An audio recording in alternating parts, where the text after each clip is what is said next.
दोस्तों नमस्कार। इस वीडियो में हम लोग गणित के 20 क्वेश्चन हल करेंगे और देखेंगे कौन सा क्वेश्चन आपका सही हो रहा है और आप लोग मिलाते चलिए। तो आइए देखते हैं। 71 नंबर प्रश्न पूछा गया था कि संख्या 16 का वर्गमूल है। तो 16 का वर्गमूल सभी को पता होता है 4 होता है और सेकेंड ऑप्शन आपका सही था। जिसका भी सेकेंड ऑप्शन जिन्होंने लगाया है वो राइट आंसर होगा। अगला प्रश्न है, निम्नलिखित में से कौन सी सर्वसंख्या सही है। अब सही कौन सी है, बाकी सारी गलत हैं, तो सही वाली आपको बताना है। तो इसमें आपका थर्ड ऑप्शन सही है, a plus B A minus B बराबर होता है A square minus B square. अगला प्रश्न फटाफट आप मिलाते चलिए और लास्ट में कमेंट करिए कौन कितने आपके क्वेश्चन सही हुए हैं। तो अगला प्रश्न 73 नंबर, किसी संख्या के दो गुने में 5 घटाने पर, दो गुने में मान लेते संख्या x है, दो गुने में आप 5 घटा दीजिए और प्राप्त होता है, दो गुने में 5 घटाने पर 5 प्राप्त होता है, तो बराबर में 5। तो आपका राइट आंसर हो जाएगा फोर्थ ऑप्शन। तो जिन्होंने 73 नंबर में फोर्थ लगाया है उनका सही है। और 74 नंबर प्रश्न है, आयत का परिमाप ज्ञात करने का सूत्र क्या होता है। तो 2 लंबाई प्लस चौड़ाई, ये आपका थर्ड ऑप्शन सही है इसमें। और अगला प्रश्न है 75 नंबर, परिमेय संख्याओं के लिए योज्य तत्समक है। ऐसे ही क्वेश्चन हमने पढ़ाया था, सेम एज इट क्वेश्चन आया है। परिमेय संख्याओं के लिए योज्य तत्समक है, तो ये आपका 0 होता है, सेकेंड ऑप्शन सही है। और अगला प्रश्न है 76 नंबर, एक वृत्ताकार तस्तरी की परिधि 88 सेंटीमीटर है, तो इसकी त्रिज्या क्या होगी। तो परिधि हमने सूत्र आपको बताया था कि परिधि होता है 2πr। परिधि का फार्मूला क्या होता है, 2πr होता है। और 2πr के बराबर में 88 दिया गया है, तो हल करके r का मान निकाल लीजिए। तो r बराबर कितना हो जाएगा 88 और बटे ये 2 आपका नीचे आ जाएगा, पाई आएगा नीचे, तो पाई का मान रख दीजिए 22/7। तो 7 ऊपर चला जाएगा, तो 7 यहाँ पर लिख देते हैं। अब इसको जब हल करेंगे तो हो जाएगा, देखो 22 एकम 22 और 22 चक्कू 88, ये 4 हो गया, 22 चक्कू 88 और 2 एकम 2, 2 दूनी 4। अब ये देखो 2 और 7 का गुणा, तो 7 दूनी 14। तो आंसर आपका कौन सा बनेगा, सेकेंड ऑप्शन। ठीक, 14 सेंटीमीटर त्रिज्या आएगी। तो 76 नंबर का आपका सेकेंड ऑप्शन सही है। अगला प्रश्न है 77 नंबर, प्रत्येक आयत होता है, प्रत्येक आयत एक समांतर चतुर्भुज होता है, ये आपका थर्ड ऑप्शन सही है। और 78 नंबर प्रश्न की बात करते हैं। तो 78 नंबर प्रश्न पूछा गया था कि क्रमशः घन और घनमूल का सही युग्म कौन सा है। घन और घनमूल का सही युग्म कौन सा है, तो ये हो जाता है आपका 64 और 4। ये 64 है जो एक घन होती संख्या है, 4 चक्कू 16 चक्कू 64। ठीक, और 4 ये क्या हो जाती है, ये घनमूल संख्या भी हो जाती है 16 की।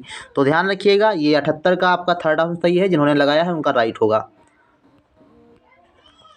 अगला प्रश्न है 79 नंबर, समान पदों का समूह, समान का मतलब सजातीय पद। तो सजातीय पद होता है जिसमें चर की घात समान होती है, ठीक, और चर समान होते हैं, तो सजातीय होते हैं। तो फर्स्ट ऑप्शन आपका राइट हो जाएगा। बहुत सिंपल से क्वेश्चन पूछे गए थे और आशा है कि सभी लोग कर भी लिए होंगे। अगला प्रश्न है, जब एक पासा को फेंका जाता है तो 4 से बड़ी संख्या नहीं आने की प्रायिकता।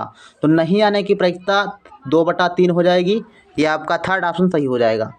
अगला प्रश्न है 81 नंबर, ये क्वेश्चन हमने करवाया था, इसका एग्जाम्पल बताया था।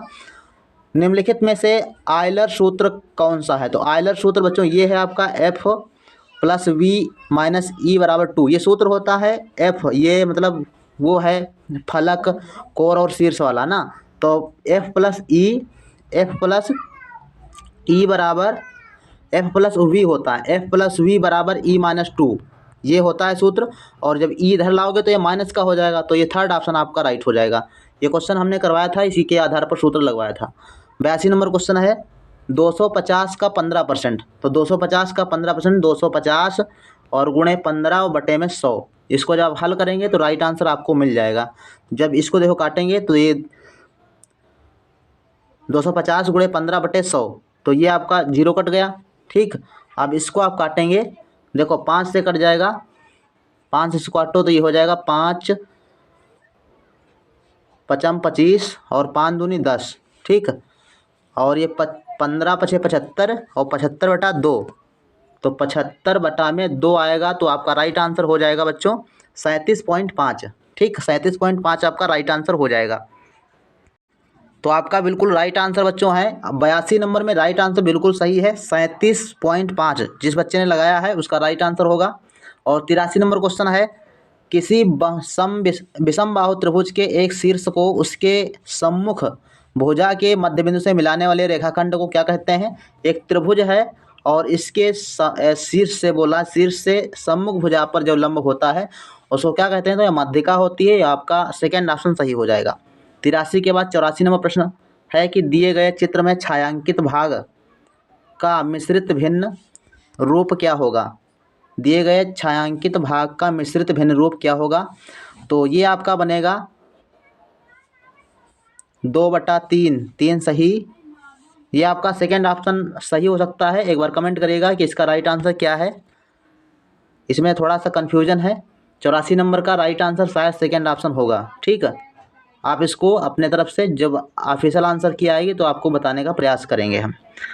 और 85 नंबर प्रश्न है दो पूर्ण संख्याओं का अंतर 66 है यदि उनका अनुपात 2:5 है तो वह संख्याएं क्या होंगी। ठीक है, तो वह संख्याएं होंगी 44 और 110। आप इसमें थोड़ा सा निकाल करके देखें, 110 से आप 44 घटाएंगे तो 66 आएगा। और अगर इन संख्याओं का अनुपात के रूप में लिखें तो 44/110 और इसका अनुपात के रूप में हो जाएगा 2:5। ठीक, कैसे 22 दूना 44 और 22 पंच 110। ठीक, तो 2:5 में अनुपात में भी आ रही हैं और अंतर करने पर 66 आ रहा है। तो राइट आंसर आपका फोर्थ ऑप्शन हो जाएगा। अगला प्रश्न है 86 नंबर निम्नलिखित में से धनात्मक संख्याओं का समूह है। तो ये थर्ड ऑप्शन आपका सही है क्योंकि देखो यहाँ पर -7 -8 तो माइनस माइनस तो प्लस हो गया और बाकी दो संख्या तो प्लस की हैं। तो ये आपका थर्ड ऑप्शन सही है। जिन्होंने थर्ड ऑप्शन लगाया है उसका राइट है। 87 नंबर क्वेश्चन है किन्हीं दो परिमेय संख्या के मध्य परिमेय संख्याएं होती हैं तो ये अपरिमित होती हैं अर्थात अनंत परिमेय संख्याएं होती हैं, इनकी सीमा नहीं होती। 88 है निम्नलिखित में से कौन आंकड़ों में से बहुलक कौन सा। ये कल के पेपर में हमने आपको बताया था क्वेश्चन और वही क्वेश्चन आपका बिल्कुल आ गया। ठीक, तो ये क्वेश्चन आपका देखो 2 इसमें है और 2 इसमें है। तो जो ज़्यादा बार आता है तो इसमें देखो 2 संख्याएं ज़्यादा बार आई हैं अर्थात 2 और 5 इसमें आपका 4 सही हो जाएगा। ठीक है, 2 और 5 दोनों बहुलक हो जाएंगे। 88 नंबर में फोर्थ ऑप्शन। और 89 नंबर दिया गया है कि दिए गए चित्र के लिए कौन सा कथन सत्य है। तो इसमें बच्चों ये होता है कि 1 और 2 ये सामने वाले कोणों को जोड़कर कोण 3 बराबर हो जाता है।